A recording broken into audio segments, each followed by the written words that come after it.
Hi, this is Naomi with Sword and Steel, and I'm going to do an overview of this Tactical Deployment Mission Pack, which is an optional way to play Warhammer 40,000, as well as these Terrain Datasheet cards for Battlezone Manufactorum.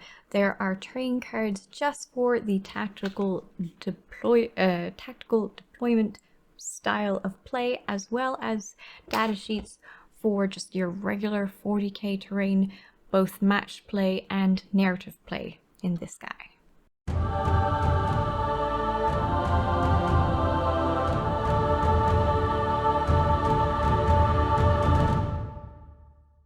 First, I'd like to go through this just to give you an idea of what it is. It is an optional way to play Warhammer 40k, so it's not something that you need to play, but it looks like it'd be super fun. And it is something that you can play in a tournament. Tactical deployment it is. So, let's have a look through. It says, welcome to the Tactical Deployment Mission Pack. This is a matched play mission pack that puts your terrain collection at the heart of the action. In these missions, in addition to mustering an army of Citadel miniatures, you will gather a collection of tactical terrain features. So either you'll collect your terrain yourself, or the tournament organizer or store that is hosting this is going to have these terrain pieces available for you, and we're going to go through what the various terrain pieces for this are right now. The way they've made this Battlezone Manufactorum datasheet cards really suggests that they're planning on putting out more for the other terrain that's already out. I'm expecting Deathworld Forest and the other ones, Sanctorum, the other ones, yeah. That's what I'm expecting to see, and any new ones that they come out have this sort of thing as well. So that's going to be fun. That's going to be fun to read through. Okay, so we have our contents. We've got a fantastic reason to buy this. Look at that art. I'm very happy. When I came to that page and I was like, oh, sisters, I am happy just to see this art. Look at that. What an intense shot. Okay, so it explains how to set up a tactical deployment game, which is very basically the same as you would set up a match play game. Combat Patrol is a 500 point maximum. Incursion is a 1000 point maximum. Strike Force is a 2000 point maximum, and Onslaught is a 3000 point maximum, and your command points go up as following. It shows how long it would probably take, which is exactly the same as regular 40k 9th edition battle. So this is basically the same. The only difference now is the tactical terrain aspect of it. So it says each player must then gather a tactical terrain collection. So after they've mustered their army, which is the regular points cost, you have some more points for terrain in particular. And as you can see, there's a minimum and a maximum. So Combat Patrol 500 to 100, 151. 100 to 150 for Incursion, 150 to 200 for Strike Force, and 300 to 400 for Onslaught. And there are also the maximum number of times each critical feature terrain datasheet can be repeated. This means that if you have a critical terrain feature, you can only have one of that one out. For example, there's a shed coming up, an engine shed. Here it is. See? And we have an engine shed, which allows, if you have an infantry in this engine shed with a vehicle, during the start of your command phase, that vehicle can regain D3 lost wounds. Unsurprisingly, you are only allowed one of these engine sheds in your game, unless, of course, you are Onslaught with just 3,000 points. So you're only allowed one of these very fancy ones because this is a critical feature. In most cases, if it's not a critical feature one, then you can in Combat Patrol, you can use one of the data sheets, so you can't have multiple copies of this guy. What's one with that's not a critical feature? This is another critical feature. Oh, wow. Okay. Here's one that is not a critical feature. It would say down below that it is a critical feature, and as you can see, it's not there. So this sub-cloister, which is not a critical feature, you can have once on your battlefield in Combat Patrol, twice on your battlefield in Incursion, 3 times on your battlefield in Strike Force, or 4 times on the battlefield in Onslaught. So what that means, you have to use at least 2 terrain data sheets. In Combat Patrol, 3 in Incursion, 4 in Strike Force, and 5 in Onslaught. There is no maximum number of terrain data sheets. Your maximum is going to be wholly on the number of points that you use. Now, I think that is exactly what that says. The other side note is that when you're creating your terrain for this tactical terrain game, you have to choose ones that have the same battle zone. So this one and all of the ones in this data sheet, for example, are Battlezone Manufactorum. If they have a specific battle zone, they must match. So you can only use ones that are Battlezone Manufactorum if you're on the battle zone of Manufactorum, or it has ones that have all battle zones. I don't think any of these say all battle zones. Yeah, they all say battle. Ooh, there is one actually. Aha! Here is one, which is the Minitorum Armored Containers. This one says all battle zones. As you would expect, you can find these guys on all battle zones. So you can put that wherever you like, which is nice.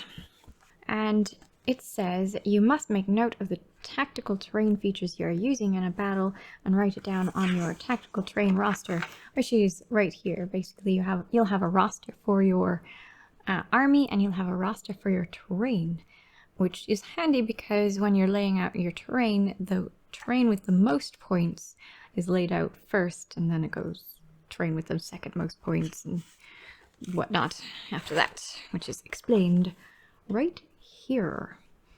So much as you would expect of any 40k mission, you have to determine your mission either by choosing one if that's what you two would like to do, or by rolling. And here we've got 3 Combat Patrol missions in this book. We've got 6 Incursion missions, 6 Strike Force missions, and 3 Onslaught missions. You go ahead and read the mission briefing so that everyone is able to understand what is going to happen and what you need to do. You create your battlefield by putting out a board or mat or whichever within the size range of your mission. You place your objective markers, you determine who is attacker or defender, and yes, you currently have a plain old board right now, but the attacker is going to get to put out terrain pieces first, and the defender is going to lay models down first. I'm pretty certain he'll say momentarily. So that is why they have you decided right now. Your defender is choosing the deployment zone, and then you set up your tactical terrain. The players alternate setting up their tactical terrain features on the battlefield, one by one datasheet at a time, starting with the attacker. Note that when a player sets up a datasheet, they must set up all the terrain features described by that datasheet.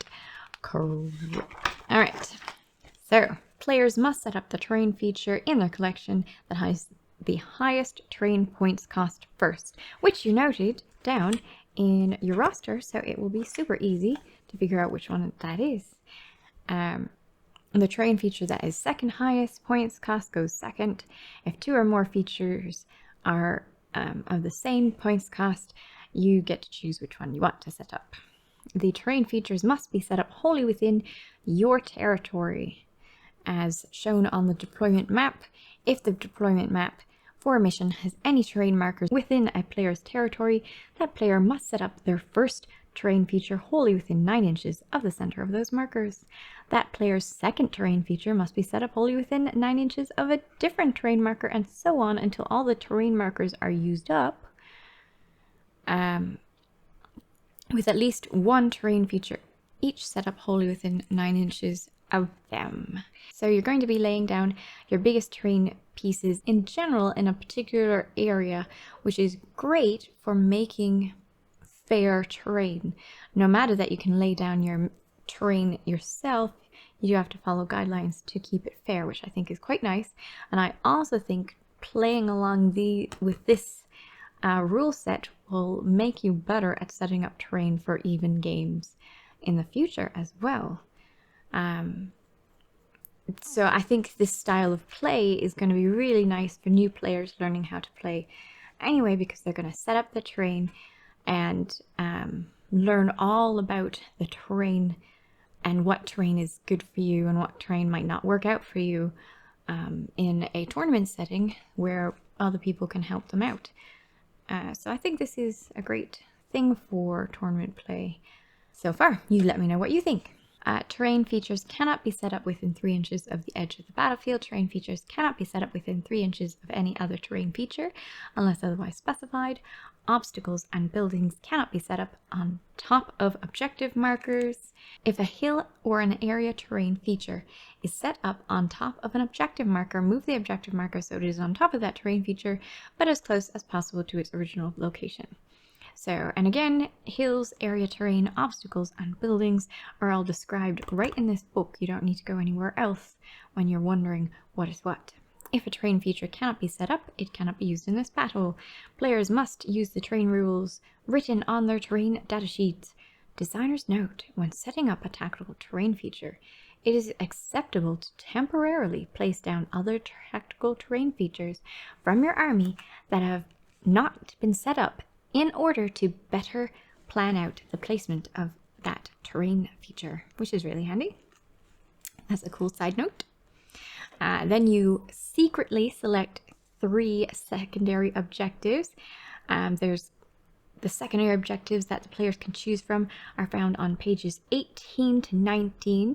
Each mission will include a secondary objective that you can also choose from, as well as many codices or codex supplements. So look at that. We haven't seen such codices and codex supplements with secondary objectives yet, but clearly that is going to be the case. So that's a cool, interesting thing to come up, much like they did for army-specific tactical objectives. They're going to be having army-specific secondary objectives. Very nice. Once both players have selected their secondary objectives, they reveal their selections to their opponent. And also, you secretly note down in your army roster which units of the army will be starting the battle in strategic reserves, which of your units will be starting the battle in a location other than the battlefield. If a player has access to any stratagems that enable them to set up units from their army in a location other than the battlefield, they must use such stratagems now. No more than half the total number of units in your army can be in strategic reserve or reinforcement units, and the combined points value of your strategic reserve and reinforcements units, including those in the transports, must be less than half of your army's total points value, even if every unit in your army has an ability that would allow them to be set up elsewhere. Tactical deployment missions, strategic reserve, and reinforcements units can never arrive on the battlefield in the first battle round. Any strategic reserve or reinforcement units that have not arrived on the battlefield by the end of the 3rd battle round counts as have being destroyed, just like Age of Sigmar, as do any units embarked within them. This does not apply to units that are placed into strategic reserves after the first battle round has started. Now, you deploy your army starting with the defender. Alright. A player's model must be set up wholly within their deployment zone. If a model from your army is so large that it cannot physically be set up wholly within your deployment zone, it must be set up so that it is touching your battlefield edge. In the first battle round, that model's unit cannot do any of the following: make a normal move, advance, fall back, attempt to manifest or deny a psychic powers, make any attacks with ranged weapon, declare a charge, perform a heroic intervention, perform any action, or psychic actions. Models in such units count as having been moved. If the unit has a minimum move characteristic, it counts as having moved its maximum move characteristic. So yeah, if it's too big, just set it at your battlefield edge, and you have got to wait until your next turn to set it down, to do stuff with it. Units with the fortification battlefield rule cannot be set up within 3 inches of any terrain features if both units have the abilities. If both players have units with the abilities that allow them to be set up after both armies have deployed, the players must roll off after all other units have been set up and alternate setting up these units, starting with the winner. We roll off for first turn. The winner declares whether they take the first or second turn. You resolve pre-battle abilities, and you begin the battle. And this is, basically what you would expect with all of that. You can concede if you want to. You can end the battle after the battle ends after 5 battle rounds have been completed.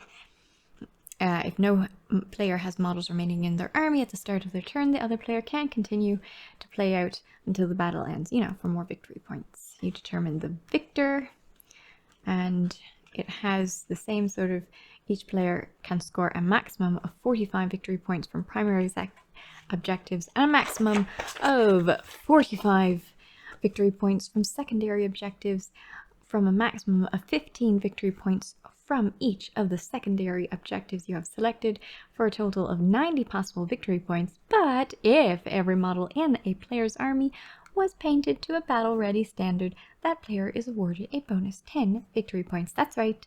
In case you've forgotten, you should have your army painted to a battle-ready standard. Were you wondering what a battle-ready standard was? Well, they give you actually examples of what the battle-ready standard is inside this book. Here it is, how to paint a battle-ready model with examples. Talks about mission objectives, how there are progressive objectives and endgame objectives, controlling terrain features, and that terrain feature.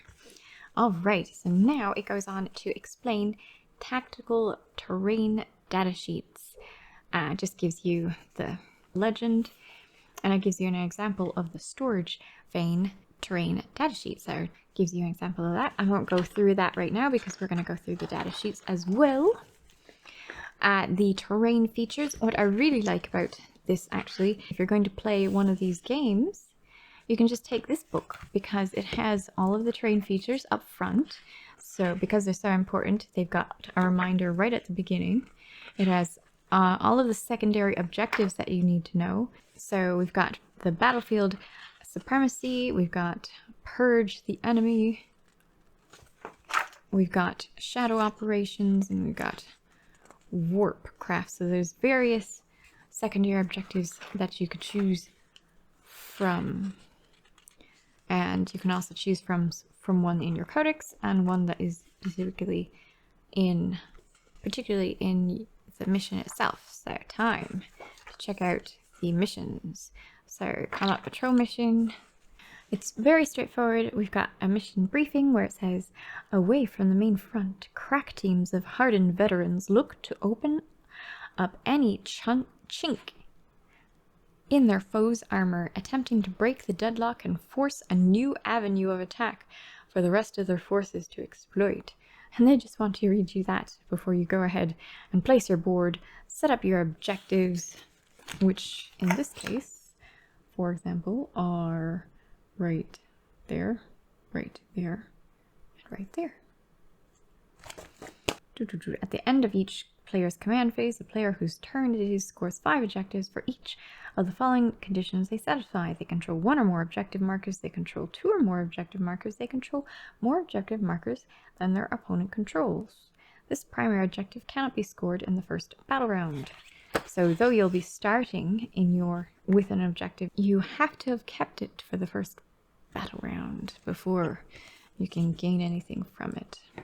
And then they've got this special secondary objective that you can choose, seize ground. I imagine someone who has a melee unit, or someone who has lots of sneaky guys would go ahead and try and do the seize ground objective. Maybe. The regular objectives are actually, regular secondary objectives are quite nice. We've got a steady advance, to show you the various deployment zones that you might be facing. See, very straightforward, but it really changes when a battlefield is laid out. We're going to have a look. Incursions, very straightforward battlefields. Take and hold, bounding advance. Also, again, this was designed for matched play, so it's very straightforward, very even. It's not going to be narrative play where not necessarily even style of play. These are designed for match play so that no one has a single advantage other than experience, I imagine. But the dice can always take you down. All the experience in the world, and the dice still take you down. Onslaught missions. Alright, so, and these are both your basic rules and some advanced rules, so that, again, you don't have to bring along your rulebook, because it should have absolutely everything here to play. You only need this one book. Yep, see? It's all the rules that you need to play in the one book. Your stratagems, information, the objective markers, in case you had to remember what it was about objective markers, your rare rules, and rule terms glossary. So, ooh, and mission scoring sheet. Example of what you would be expecting, or what you would submit to the tournament organizer once you finish your game. So this is really tidy. It's a small book allowing you to carry things, and it has everything that you need it, so you don't have to bring another book like the rules in with you. So you need your codex, this book, and your miniatures and terrain pieces, or not the terrain pieces if you have a tournament organizer who happens to be fantastic, absolutely fantastic, over the top, and has all the miniatures and terrain that you need for it. On the other hand, I think it would be pretty nice to paint up your terrain to match your army, so that's kind of cute. Okay, now, just to reiterate what is in your Terrain Datasheet cards pack, you get 21 cards, 9 Terrain Datasheet cards, 9 Tactical Terrain Datasheet cards, 1 Battlezone Manufactorum rules card, 1 agendas card for Crusade games, and 1 Theatre of War card for use in narrative play and open play games. You will need a copy of the Warhammer 40k rulebook to use the contents of the set. Not necessarily, because this guy has all of the information that you need, that you also find in the Warhammer 40k rulebook. Okay, so we've got the Battlezone Manufactorum abilities. Let's see. The following abilities are common to several Battlezone Manufactorum terrain features. Solid construction each time. An attack with an armor pennant of characteristic of 1 is allocated to a model receiving the benefit of cover from a Battlezone Manufactorum area terrain feature in particular. That attack has an armor penetration characteristic of 0 instead. Solid construction. Pipeways. Several Battlezone Manufactorum terrain features have pipeway access point in blue, shown in the diagram to the right by the blue keyline. Also, it shows you on every data sheet where you can connect these pieces to. These can connect to Battlezone Manufactorum pipeway terrain features as described below. Battlezone Manufactorum thermal pipes. These can be set up within 3 inches of Battlezone Manufactorum pipeway terrain features, and Battlezone And Battlezone Manufactorum pipeway terrain features can be set up within 3 inches of Battlezone Manufactorum thermal pipes, but only if the pipeway access points shown by the key blue parts of the terrain features adjoin completely. If set up like this, these 2 terrain features are said to be connected. An example is shown to the right. Channeled power. If 2 Battlezone Manufactorum pipeway terrain features are connected to the same Battlezone Manufactorum thermal pipes terrain feature, they are also considered to be connected. So yeah, basically you can combine these lovely features so that you can have pipes going across the board. Now, it does seem like these guys are difficult terrain, so anyone can go across them, but you can't land on them because they also have unstable position.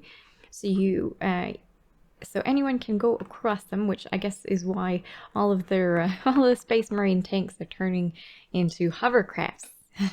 Everyone is getting off the ground, and because you should be able to cross these, technically speaking, according to the rules, without any trouble, except for you have a -2 to a move, and you can't land on top of them. So that is the Battlezone abilities, and then again we've got the Battlezone agendas for Crusade battle features, and we've got the Theater of War for narrative play. Boom. So I'm not going to go over that though. I am going to go over these. So they come with 9 of the same kind. We've got storage vein. So they are very similar, but they've got specific rules designed for their specific style of play. So the storage vein is 40 points for when it is tactical terrain data sheet, otherwise free when the terrain is not being used as a model, just as a terrain piece.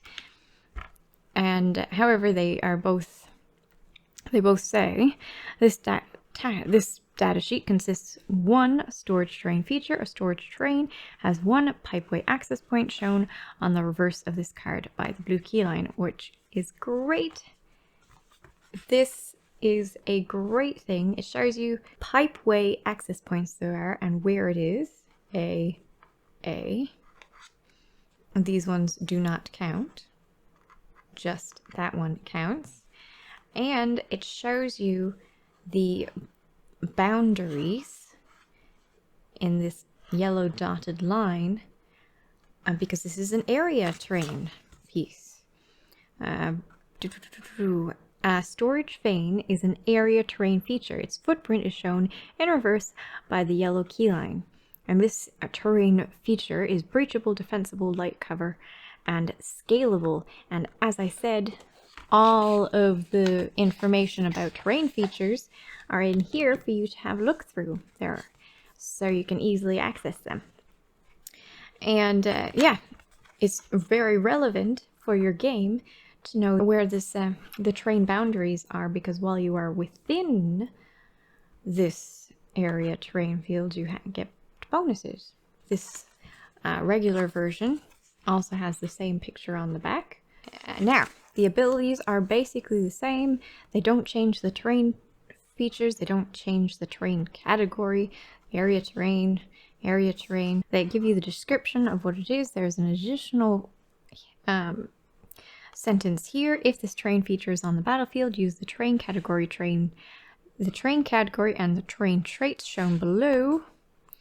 This terrain feature otherwise follows all the rules for terrain features as described in the Warhammer 40k books. And then it has narrative play terrain abilities, which are similar but not the same as the tactical terrain abilities. For example, this is ammunition storage. At the start of the shooting phase, you can select 1 unit wholly within this terrain feature until the end of the phase.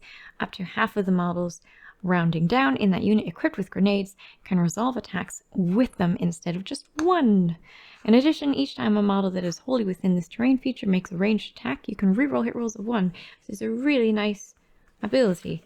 And now you have the ability to use it in narrative play as well. In matched play, of course, they don't have the special abilities. You're just dealing with your terrain traits and the fact that it's area terrain. So that was the storage vein, and this is what the storage vein looks like. I happen to know that the new terrain that are coming out at the same time has this storage vein. I'm also going to be checking where else you can find this storage vein, because I've seen it before, I'm pretty certain. So I'm going to check out its current sources. That's the storage vein. Next we have the sub-cloister. The sub-cloister right here looks like a shorter version of the storage vein. It is as well not a critical terrain piece, so you can have multiples if you wish in your group. However, it is 50 terrain points. Why it is...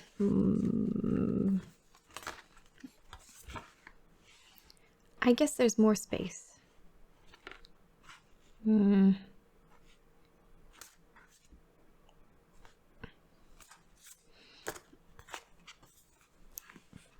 Right, so it is breachable, defensible, light color, and scalable, and it is of course area terrain. And there's a hidden basement, or in narrative play, there's a crumbling basement. So the hidden basement or the crumbling basement, in short, allow you to hide guys in there. Up to 1 infantry unit with 10 or fewer models can pop out of this in the reinforcement step of your movement phase, which is kind of neat. And there's similarly here, except for you have a chance of there's a chance of them dying. I don't know why they would have a chance of them dying in that case, but so it is. And then, as I went over before, there's the engine shield at 60 points if you're playing the tactical deployment. And we've got breachable, defensible, light cover, and scalable. This is a critical feature, which makes sense because it allows you to heal your vehicles. If you can somehow get them wholly within this in the area, you are able to heal vehicles if you also have an infantryman in there too. So that's kind of cool. But other than on Onslaught, you only get to use one of these.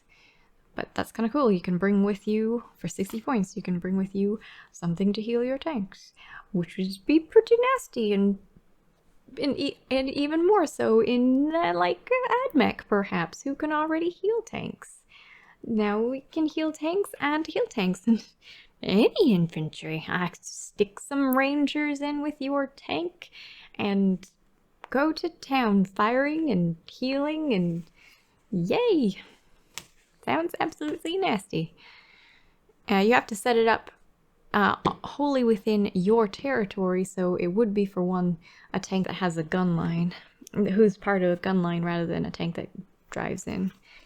Alright, next we have Sanctum Administratus. Sanctum Administratus is 60 points, and it has a critical feature. It is breachable, defensible, light cover, obscuring, and scalable. It looks like this guy. And it has a second floor, which is important. Oh, and access, pipeway access points. It has a second floor, which is important because on its second floor, if you have an infantry model on its second floor, you can shoot ignoring the lookout sir rule, which is neat. At least for if you're using it in the tactical deployment. If you're using it here, yeah, similar thing. You ignore the lookout seer, and there's even an extra ability for narrative play. So cool. And it's critical, so again, you can only use it one time. So many techie things. Now, auto coral transmitter. Auto coral transmitter. The auto coral transmitter looks like... Oh, it's this little fella in the new terrain set. Yeah. And it is inspiring, so +1 to leadership, obscuring, and unstable position. You cannot stand on it. What? You cannot stand on this guy? No Spider-Man action? Gee. Alright. It has broadcast augmentation if a character is within, at the end of your movement phase, if you can select one character unit within 1 inch of any of the terrain features with this ability, and you add 3 to their aura abilities, so that would be pretty cool for 40 terrain points. An auto coral transmitter. If you had some points left and some space left on the battlefield, you can add that in, which is neat. And it's inspiring, so your little character is going to have higher leadership, which I guess you'd want to really utilize it. I suppose you'd want your character next to a bunch of troops so that they are inspired anyway, and the troops leader has extra leadership, so they're gonna be pretty good with their morale phase and also have better aura abilities. Kind of cool. 40 points. I mean, that seems a lot, but there's some pretty awesome aura abilities out there. An extra 3 inches could be really neat. That's that. And this one is the same sort of thing. But you also have Icon of the Omnisci's Might. When Adeptus Mechanicus is within 6 inches of this terrain feature, each time a combat attrition test is taken for that unit, ignore any or all modifiers. And if you don't recall what combat attrition test is, there's the description of what it is right now. And this is another critical feature. So cute.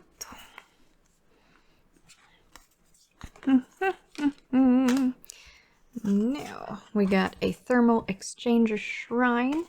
May have recognized this fellow as it's been all over the place with Indominus now. That fellow has its own use at 50 points. It is an obstacle, it's inspiring, obscuring, you can't stand on it. It has an aura while an infantry model is within 6 inches of any terrain features with this ability. Each time that model would, as a result of an ability on a weapon profile that contains the words supercharge or overcharge, suffer any mortal wounds or be destroyed. Roll 1d6 on a 4+, that ability has no effect. Any terrain features connected to this feature also have this ability. Well, that's neat. You got lots of supercharging weapons. Maybe you want to bring a thermal exchanger shrine and connect it to some pipes. Kind of cool. And then here we've got the same thing, except for an additional in your narrative play. While a vehicle model is within 3 inches of the terrain feature, when that model explodes, add 2 to the number of mortal wounds that ability inflicts. Neat. And that's the shrine for 50 points. Then we've got some thermopipes, which are these guys, are fancy pipes. And it specifies that the thermopipes include 1 grounded thermopipe, 2 thermopipes, 2 damaged thermopipes, 1 thermal coil regulator, and 1 thermopipe blend. The thermal coil regulator, which is going to be important in a moment, is this thing right here. This thermal coil regulator. Each time an enemy unit ends a charge move touching the thermal coil regulator pipe section and within 2 inches of a unit from your army, roll a 1d6 on a 4+, that enemy unit suffers d3 mortal wounds. So don't charge into overheated regulars. And the thermal pipes in general are defensible, defense line, difficult ground, heavy cover, light cover, and unstable position. And the thermal pipes are an obstacle, but they are not critical terrain features, so you can have more than one of these sets out and about, which is cool. Alright, and they are 20 points. If I didn't say, 20 points. You can have a fair bit of these going. 20 points. Next we have conservators. Conservators are, oh, these funny little fellows. Assuming it's not that. That's, well, conservators. I'm assuming. Well, I'm just gonna say anyway. Haulage trailer. Oh, it is that too. Specifically the one with the wheels underneath, I guess. Okay. So, it is 1 servo hauler, 1 servo welder, and 1 haulage trailer. This, I got them from the Kill Team sets. I'm gonna have to see where you can get them now. Okay, so they are 20 points. They are not critical terrain features. You can have more of them if you like, which is cool. What do they do? A servo hauler can set up towing the haulage trailer. If you do so, the servo hauler and the haulage trailer can set up within 3 inches of each other, with the haulage trailer connected to the servo hauler as shown on the reverse of this card. Yeah, right. Cool. Now, each terrain feature is an obstacle. The servo hauler and servo welder are heavy cover, light cover, and unstable position. The haulage trailer is exposed position, light cover, and scalable. The auto repair protocols. At the end of your movement phase, you can select one vehicle model from your army that is within 1 inch of the servo hauler, and servo welder to be repaired. That model regains up to D3 lost wounds. Each model can only be repaired once per turn. Cool. Another way for only 20 points without having to be within the terrain piece to regain D3 lost wounds. Neat. Imagine if your opponent put these all over the place. I mean, it is all going to be within your deployment zone, so you can't go across the board with it. But for only 20 points, oh my gosh. Imagine. What's it in narrative play? When you set up a servo hauler can be set up with that. In addition, the haulage trailer can be equipped with up to 2 storm bolters. If these terrain features are on your battlefield, use the terrain category and terrain. The features that are all full storm bolters, so you can have some storm bolters, which can only be used during narrative play, it seems. And storm bolter stuff, and it is movable cover. Interesting that they did not stick with the healing. The healing ability is just in this data sheet and not in this one. Instead, is more aggressive, I guess. But cool. Maybe, I suppose they didn't. Maybe in regular 40k it would be too crazy to have healing all the time. On the other hand, it's narrative.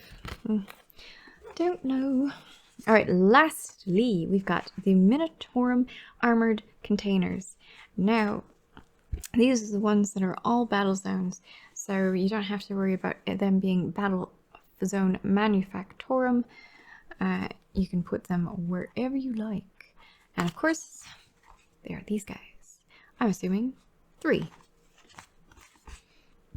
3. When you set up this datasheet, you must set up all 3 terrain features. Each terrain sheet from this datasheet can be set up within 3 inches of other terrain features from this datasheet. Each terrain feature can be equipped with up to 2 storm bolts for 5 terrain points each. Well, that's interesting. And there's the storm bolter's ability. Sounds fun, anyway. Oh my goodness, a lot more going on in this one. Have to be set up within 3. Uses 3, so that's the same. Exposed, that's all the same. Obstacle, yep, obstacle's the same. Storm bolters. Search container. In your command phase, 1 infantry unit from your army can perform this action if it is within 1 inch of any terrain features from the status sheet. This action is completed at the end of the psychic phase. If the unit is still within 1 inch of any of those terrain features, and there are no enemy units excluding aircraft within engagement range of that feature. If this action is successfully completed, roll 1d6 and consult the table below to see what the unit uncovers. Danger, Xenoform. Oh, jeez. Take d3 mortal wounds. Minotaur sinister pattern screwdrivers. No effect. Alpha grade ration packs. Until the end of the battle, add 2 to the leadership characteristic of models in that unit. Cool. And Lucius pattern auto targeters. Until the end of the battle, each time a model in this unit makes a ranged attack, add 1 to the attack's hit roll. Nice. So, very cute.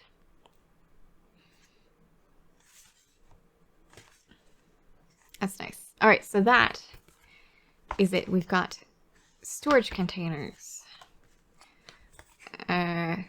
These little conservators and their storage unit. The pipes. The shrine. The transmitter. The 2-tiered ruined building. The 2-tiered ruined building. The engine shed. The sub-cloister. And the storage pane. Alright, so what do I think about it? I think it's going to be great fun.